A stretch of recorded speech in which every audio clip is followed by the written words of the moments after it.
warahmatullahi wabarakatuh. Selamat pagi semuanya. Silahkan untuk ketua kelas dipersiapkan berdoa dulu sebelum mulai pembelajaran.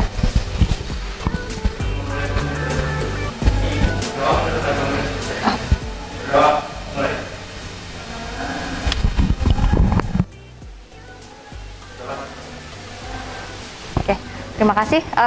Dan untuk hari ini kita akan membahas tentang permasalahan sosial yang kemarin kan kita sudah sedikit ya menyinggung tentang berbagai macam permasalahan sosial di ranah masyarakat. Nah, banyak tuh di ranah masyarakat ada permasalahan sosial. Contohnya apa nih?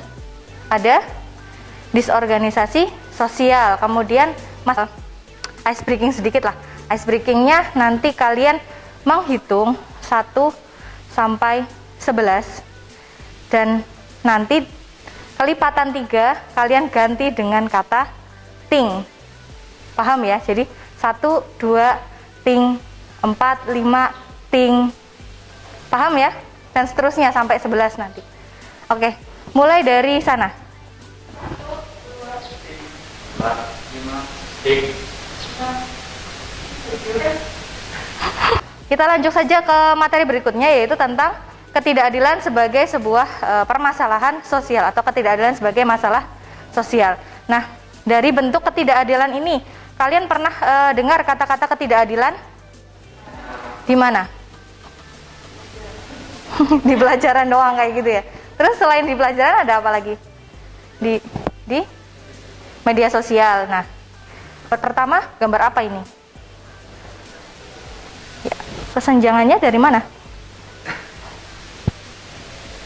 Dari mana? Itu gambar apa aja? Yang laki-laki. Berarti ada kesenjangan di situ ya, di mana perempuan punya kedudukan yang lebih rendah dibandingkan laki-laki. Terus yang kedua, demo apa nih? Rasisme ya. Jadi di situ ada demonstrasi karena orang-orang kulit hitam itu cenderung lebih dipinggirkan kayak gitu dibandingkan orang-orang yang berkulit putih dan kuning kayak gitu. Nah itu contoh rasisme di Indonesia masih sering terjadi ya ketika kalian lihat orang-orang yang berkulit hitam kayak gitu. Itu kan kalian punya pendapat sendiri nih. Yang kalian pahami dari kedua gambar di atas. Pertama adalah gambar antara laki-laki dan perempuan tadi yang tidak setara kedudukannya, di mana perempuan untuk bekerja dan meniti karirnya itu lebih sempit dibandingkan laki-laki. Nah, untuk gambar kedua, ya tadi kamu kan bilang bahwa di situ ada rasisme, pembedaan dari jenis warna kulit kayak gitu, di mana kulit hitam itu dianggap tidak potensial untuk berkembang dan lain sebagainya. Nah, kemudian yang kedua, apa penyebab terjadinya ketidakadilan tersebut? Penyebabnya kira-kira apa yang pertama ya? Terus kalau yang kedua? Dari mana? Dari lingkungan ya. Jadi sebetulnya adalah bisa dari individu, baik dari lingkungan, juga bisa dari budaya, dari faktor budaya tersebut juga bisa. Nah, untuk yang gambar pertama, kalau dari faktor budaya nih bisa dilihat bahwa kalau budayanya orang-orang Jawa, di mana perempuan kalau zaman dulu itu kan ya kerjaannya hanya di dapur kayak gitu, masaklah, mengurus anak dan lain sebagainya. Pokoknya pekerjaan rumah tangga itu harus dilakukan oleh perempuan, sedangkan laki-laki ya mereka lebih bebas, mereka bisa menentukan pilihan. Lanjut ke materi berikutnya, yaitu tentang definisi ketidakadilan. Nah, definisi ketidakadilan dapat diartikan sebagai suatu kondisi saat individu atau kelompok diperlakukan berbeda dan dipinggirkan masyarakat. Nah, contohnya sanksi hukum antara pencuri beras dengan koruptor. Dan itu lebih kepada sikap sosialnya atau jarak sosialnya di lingkungan sosial kayak gitu.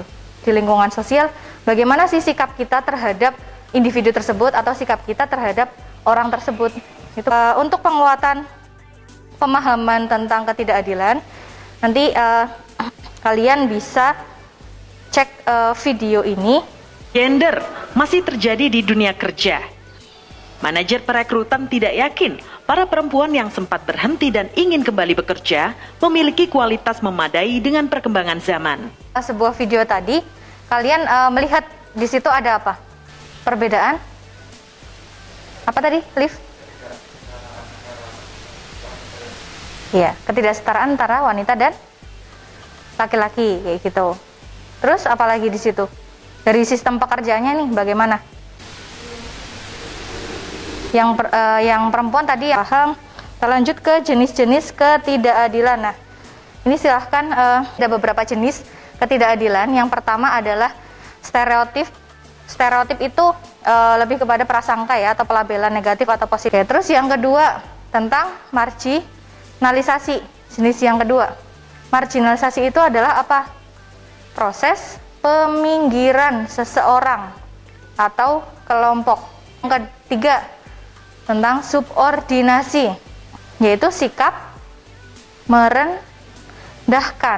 merendahkan posisi atau status sosial salah satu individu atau kelompok. Jadi hanya merendahkan, atau istilah lainnya adalah nomor 2. Terus yang keempat, nah ini sering ya kita dengar kata-kata dominasi, minoritas dan mayoritas kayak gitu. Nah ini dominasi berarti apa? Penguasaan ya, penguasaan pihak yang lebih kuat terhadap pihak yang lebih lemah. Upaya mengatasi ketidakadilan.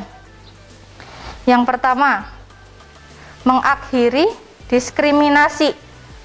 Terus yang kedua, menghapus sesuatu yang membahayakan. Contohnya ya kayak bullying kayak gitu.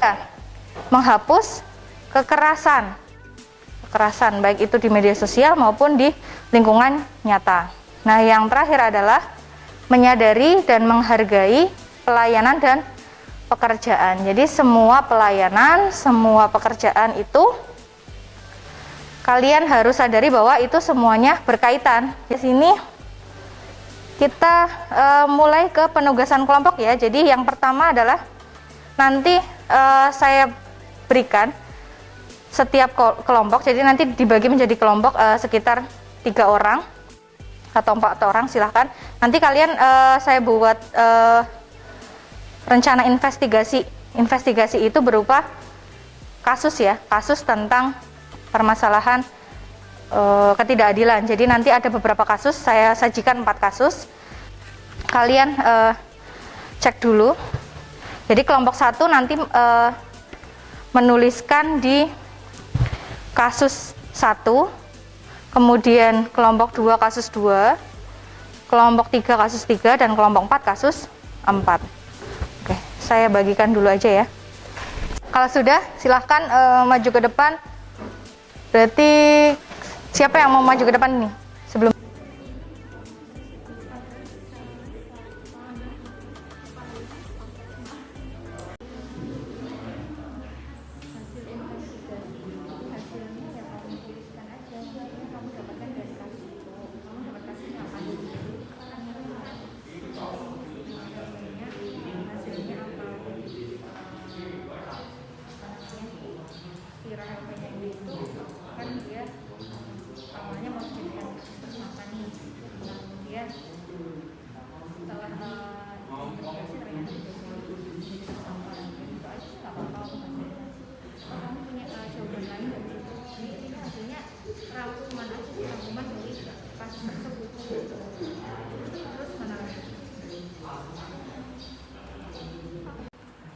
jadi norak kayak gitu.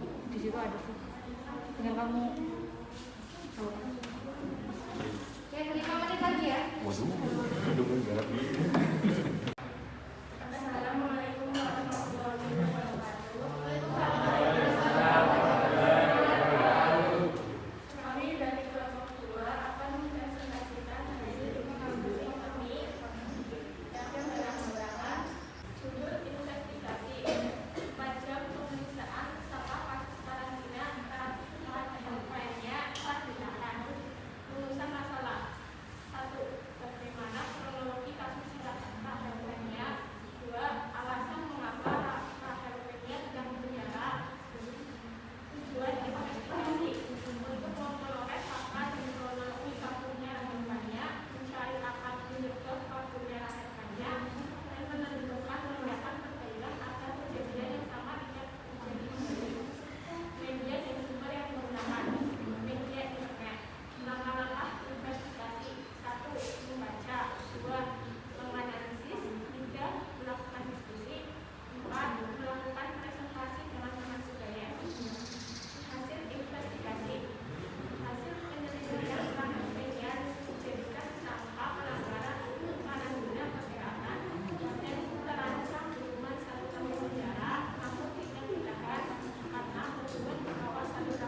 Assalamualaikum warahmatullahi wabarakatuh. Kami dari kelompok 1 akan mempresentasikan hasil diskusi kami tentang soroti proses hukum istri marahi suami.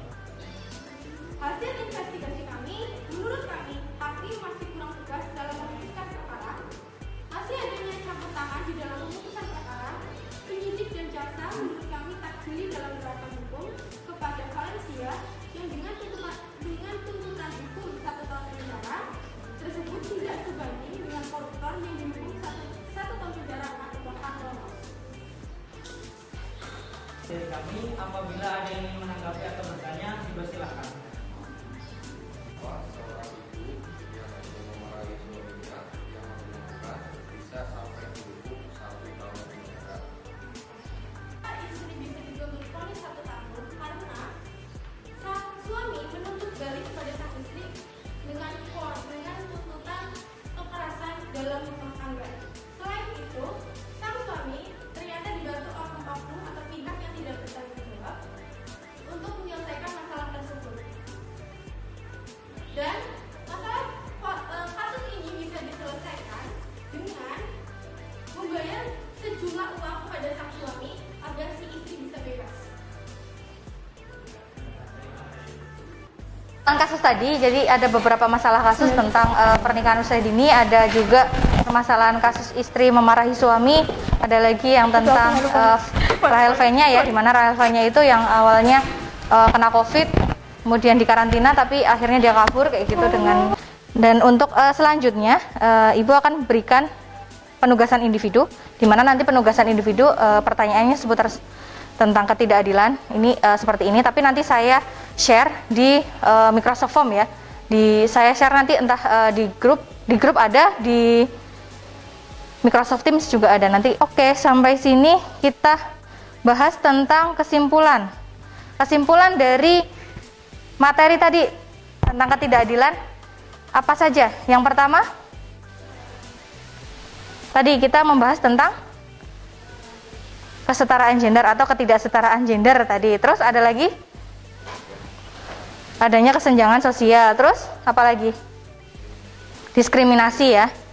Nah, di situ ketidakadilan merupakan suatu kondisi individu atau kelompok diperlakukan secara berbeda di masyarakat yang tadi kita bahas. Dan yang kedua, beberapa jenis ketidakadilan. Contohnya tadi ada stereotip. Kalau sudah, terima kasih untuk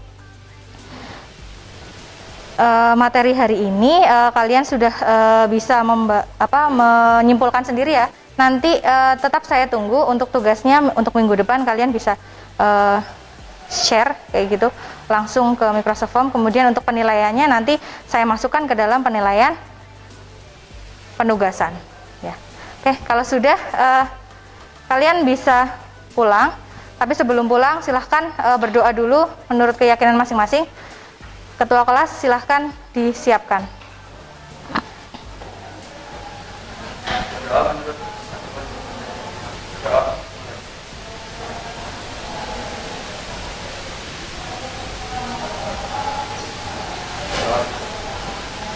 Oke, terima kasih. Selamat siang. Assalamualaikum warahmatullahi wabarakatuh.